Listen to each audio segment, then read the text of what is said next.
था, सर ने सारा कवर भी कर लिया। एक्चुअली जो अभी बेसिकली प्रॉब्लम है, हमारे सारी योजनाएं ऑनलाइन हो गई है और हम लोग किसानों को अनुदान का लाभ डीबीटी के माध्यम से देते हैं। एक मिनट, उसमें जो सर बताएं दो चीज बताए, आधार प्लस पासबुक, और थर्ड चीज है कि जो आवेदन करते हैं या पंजीकृत करते हैं तो पंजीकरण में भी स्पेलिंग वही रहना चाहिए जो आपका आधार और पासबुक में है। और सर ने बताया जो सबसे सरल उपाय, एकदम वन लाइन सॉल्यूशन बोलते हैं, कि किसान भाइयों से मेरा अनुरोध है, बैंक का कंपैरिजन नहीं कर रहे हैं, पोस्ट ऑफिस में अकाउंट जरूर खुलवाएं और बहुत नॉमिनल चार्ज है ओपनिंग का, उसका वो खुला लेंगे तो आपको कोई समस्या नहीं होगी। सर एसबीआई का बहुत इशू आता है, एनपीसीआई उसका। हाँ, अभी पूरे भारत में डाक विभाग को सरकार की तरफ से लक्ष्य दिया गया है कि इतना लाख करोड़ रुपया उनको बचत खाता खोलना है। वो लोग गांव-गांव में घूम करके जो है खाता खोल रहे हैं। तो इस अवसर का लाभ उठाइए और पोस्ट ऑफिस में बचत खाता खोल लीजिए, वो ज्यादा जो है आपको प्रॉब्लम दूर। किसान भाई कृपया। मेरा नाम मनोज कुमार शाह हुआ और हम पूर्णियापुर प्रकाश सिकंदरपुर से आते हैं। मेरा गांव बरहड़ी हुआ। हमने करीब 1.5 साल पहले हमने भी प्रधानमंत्री सम्मान इसमें जो है हमने भी आवेदन किया था, जो कि इससे पहले मैं रजिस्ट्रेशन भी करवाया था। धान भी बेचा था मैंने, 150 कुंटल पहले बेचा था और अगले बार भी 100 कुंटल बेचा था। लगभग 100 कुंटल फिर इस बार भी मैं बेचूंगा। जैसे कि मेरा मोबाइल में मैसेज आया है कि आप फिर से रिन्यूअल कराएं इसका रजिस्ट्रेशन का। ये सब भ्रामक चीजें हैं। एक मिनट। हाँ, ठीक है। और मैंने जो किसान सम्मान निधि में जो मैंने आवेदन दिया था, लेकिन उसको निरस्त कर दिया। ऐसा क्यों? किस स्तर पे? आप अपना अभी आधार नंबर बताइए हमको। आधार नंबर तो अभी हमको याद नहीं है। कुछ भी बताइए, मोबाइल नंबर बताइए जो आपका रजिस्ट्रेशन। 97 एक मिनट। यस सर जी। हाँ, एक मिनट। यस सर, हम तुरंत बता रहे हैं। आपका जो पंजीकरण में मोबाइल नंबर था वो बताइए। 95 70 94। एक मिनट।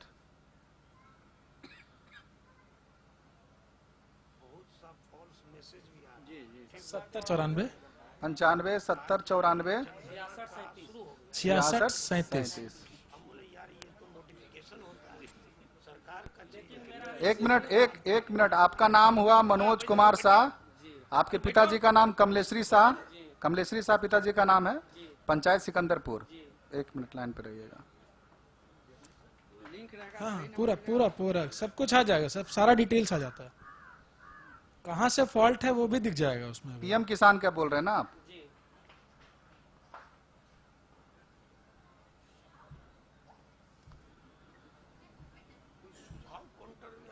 सर इनका भी जो सर आवेदन जो है,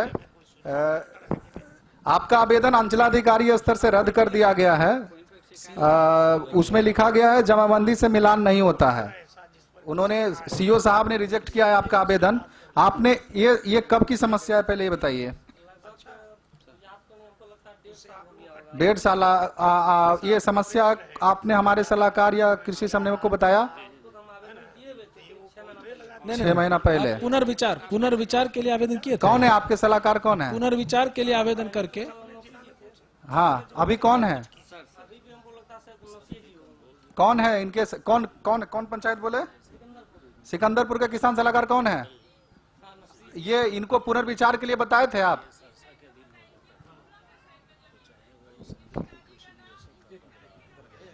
जी जी जी, आप अब समझ गए अभी क्या प्रॉब्लम है? हाँ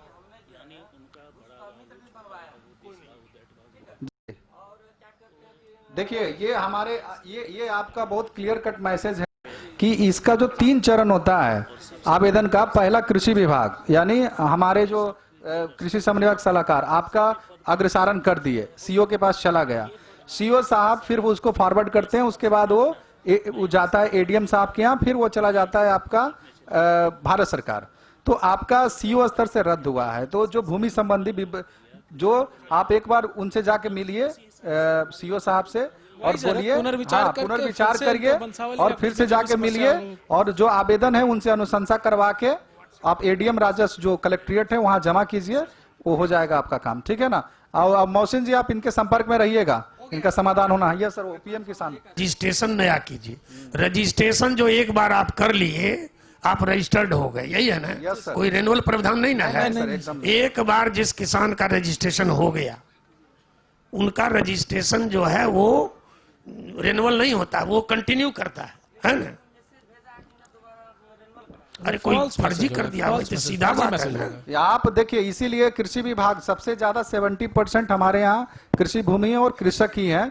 इसीलिए हमारे माननीय मुख्यमंत्री ने हर एक पंचायत में पंचायत कृषि कार्यालय बनाया है, किसान सलाहकार है, कृषि समन्वयक है। इस संबंध में अगर कोई भी आपको विषमता पाई जाती है, आप इमीडिएट उनसे संपर्क कीजिए, आपको समाधान मिलेगा। और हमारे जिला स्तर से भी एक निर्णय हुआ है, आपको एक नंबर दिया जा रहा है लैंडलाइन का, वो सारे पंचायत कृषि कार्यालय के आपके दरवाजे में लगा रहेगा। अपनी समस्या अगर प्रखंड और पंचायत में समस्या का समाधान नहीं होता है तो जिला में सूचना दे सकते हैं। सर, सब्जी की बात अभी कही जा रही थी, बीच में बिचौलिया नहीं होगा, ये नहीं होगा। माननीय विधायक महोदय भी हैं, लेकिन यहाँ पर सब्जी का बाजार नहीं उपलब्ध है। हम लोग सब्जी कहाँ बेचेंगे? अभी तो हम बताए आपको, उसकी बाग में जो भी है सो बिचौलिए के देना पड़ता है। आप लोग बहुत लंबे लंबे बोल रहे थे, बीच में बिचौलिया नहीं रहेगा, ऐसे हो जाएगा, वैसे हो जाएगा। सुनिए, देखिए, वही अभी सर, अरे ये सुनिए, कहाँ बेचेंगे? वही बताए ना, अभी आपको बताए कि हम लोग आगे योजना बना रहे हैं कि आधुनिक सब्जी बाजार बने। आधुनिक सब्जी बाजार में उस पर हम लोग काम कर रहे हैं। और जो 60 साल का जो जंग लगा हुआ है, तुरंत थोड़े समाप्त होगा। 5 साल नरेंद्र भाई मोदी जो किसान हित में था कि ये नया कानून ला रहे हैं, किसान हित में ला रहे हैं, तो धीरे धीरे होगा। लेकिन ये भी जो आप बता रहे हैं कठिनाई, खुश्की बाग का, रानी पतरा का, ये हम लोगों को दिमाग में है कि कौन ऐसा सब्जी बाजार है जिसको डेवलप करें। और बाहर से आप देखे होंगे शहर में हम लोगों का जो है रोड के बगल में हम लोग सब्जी बेचते हैं। अब बड़े बड़े शहर में बड़ा बड़ा उसका मॉल के अंदर सब्जी बिक रहा है। आप ही का सब्जी जो है यहाँ से जा करके, जो यहाँ छिमरी आप 25 रुपया किलो बेच रहे हैं, वहां पर बिक रहा 80 रुपया किलो, है ना? तो यहाँ से ले जाने में, वो यहाँ पर 3 दिन रखने में खराब हो जाता है। तो ले जाने की उत्तम व्यवस्था हो, सुरक्षित हो, क्वालिटी हो, इन सारे चीजों पर हम लोग, सरकार इसके लिए चिंतित है। आगे आने वाले समय में इसका लाभ आप लोगों को मिलेगा, बहुत जल्दी मिलेगा। इस संबंध में हम आपका बताना चाह रहे थे, पिछले वो धान के संबंध में भी बोले। एक्चुअली सर ने, माननीय विधायक ने अभी अभिभाषण में भी बोला कि आप लोग को भी आना पड़ेगा। ये जो समस्या है, ये आपके संगठित होने के बाद इसका समाधान होगा। हमारा जो अभी देखा जा रहा है, हमने आंध्र प्रदेश और तमिलनाडु में भी काम किया है, संगठित रहना बहुत जरूरी है। आप अब एफपीओ बनाइए। प्रधानमंत्री ने एक योजना लाई है, एग्री इंफ्रास्ट्रक्चर फंड स्कीम है, उसके अंतर्गत जो एफपीओज हैं, समूह जो हैं, एफपीओज को 6% ब्याज पर warehouse, silos, cold storage, ये सब बनाने के लिए मात्र 6% ब्याज पे लोन देती है।